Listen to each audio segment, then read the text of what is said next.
next question is, what can you do to restore Charleston to its former glory as a shining city on the hill? And we'll begin with Mr. Gregory. There's an assumption that we're not a shining city on the hill, and I can't agree with that. I do think that we have our problems and our issues like any other city. But what I will do is to make sure that I listen to the people of the city and be more responsive to the people of the city, as opposed to building legacy projects. There are so many things and so many needs that we have in this city that I do feel is in fact being ignored. As your mayor, I will listen to you and do what the citizens want. I'd like to just get back and re-emphasize this term limit issue just one more time. I do think it's important for us to recycle people into this position so that we can have fresh and new ideas continually coming to the people of this city. Right now, we have a mayor that's been in power now for 36 years. As a result of that, many people who want to participate in business ventures in the city are not really being provided that opportunity. Thank you. Thank you. Mr. Jelks? You restore us from being a shining city on the hill by putting our priorities first, namely education. How do we call ourselves the holy city but neglect children? Have you not heard or have you not read how the founder of Christianity feels about children? But yet we neglect them. And some of our schools right here in Charleston, 15% of our third graders are passing science. Let's do the math. That means 85% of them are failing. They need good role models. And as a teacher, I have been that. I have a strong background in education, not only as a student, but as a teacher as well. We must put education first. Our children are struggling. And I look forward to being their role model. Thank you. Mr. Rowley? Well, I believe that the city is a shining, Charleston is a shining city on the hill, and reached a level of national and international prominence that perhaps it's never had. But that's something that we should work on each and every day, and it's holistic. Everything from getting the bike and pedestrian lane built across the Asheville Bridge. And I work with Charleston County, urge them, which they did, to do the planning study. I met with DOT to have that wonderful pedestrian connection. That's part of the shining city on the hill. Like the bikehead connection and putting a Brandon Fork to like Bees Ferry, they will have bikehead to Marietta. You know, when we do that, what happens?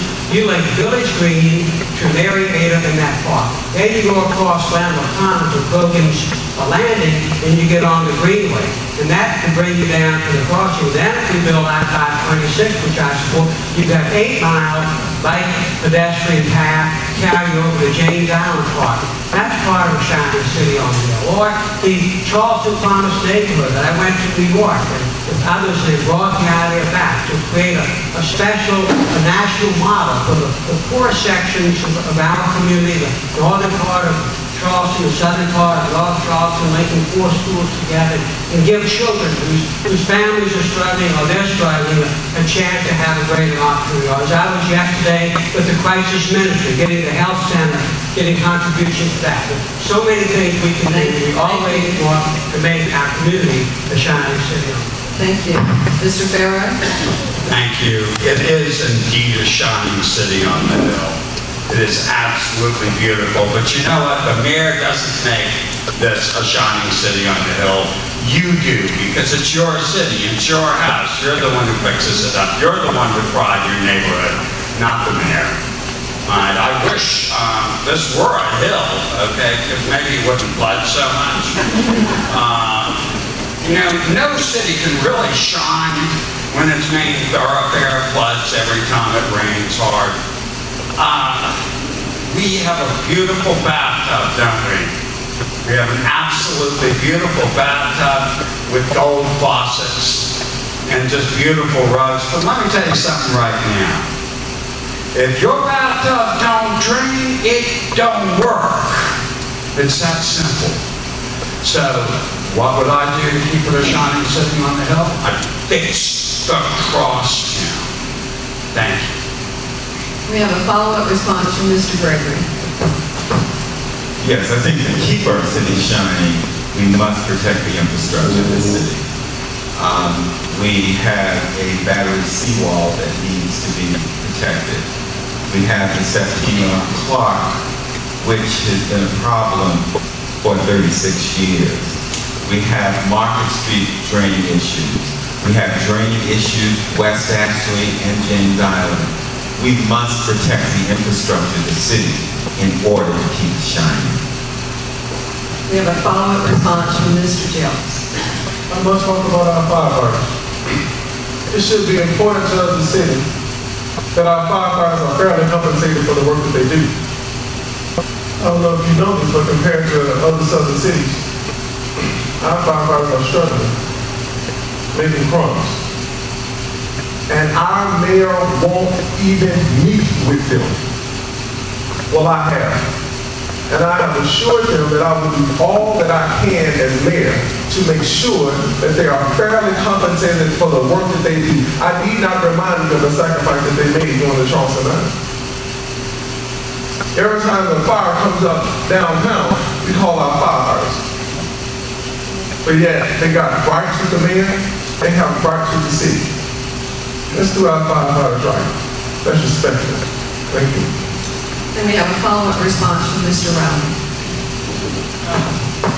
A chance to chat a little bit about drainage. The crosstown, which is under construction now, we've got a plan to fully fund it. As mentioned, I went to the Infrastructure Bank, and that will be done. In addition to that, we're going out to bid on Market Street. We can sell the money for that. Same kind of technologies across town. We go underground, directly drill tunnels, a shaft, and some Concord Street, just east of the market, connected to the pump station we have. And then right now, I'm appointing a committee to review the various proposals for the Forest Acre drainage improvement. That's the area between 61 and 17 and Playground Road area. That's a $7 million project. So we've got lots of drainage projects underway. And west of the actually, remember, we did $5 million at Ardmore, where the coffee tables would float. We did $6.7 million in Burntown and $2.6 million at Church Creek and Chattanooga area.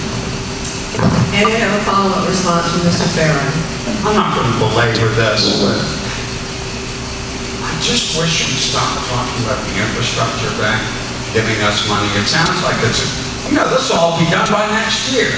Now, I've talked to people involved with all of this, and they say, we might get some money in about 10 years from the infrastructure bank. Quite frankly, I don't think we can wait that long. I know the Columbia State last week reported that we were way down on the list for the crosstown, and they really didn't have the money for 526. So what's all this? We're going to the infrastructure bank and it's all get fixed. No, that's simply not true. I'm sorry, sir. Thank you.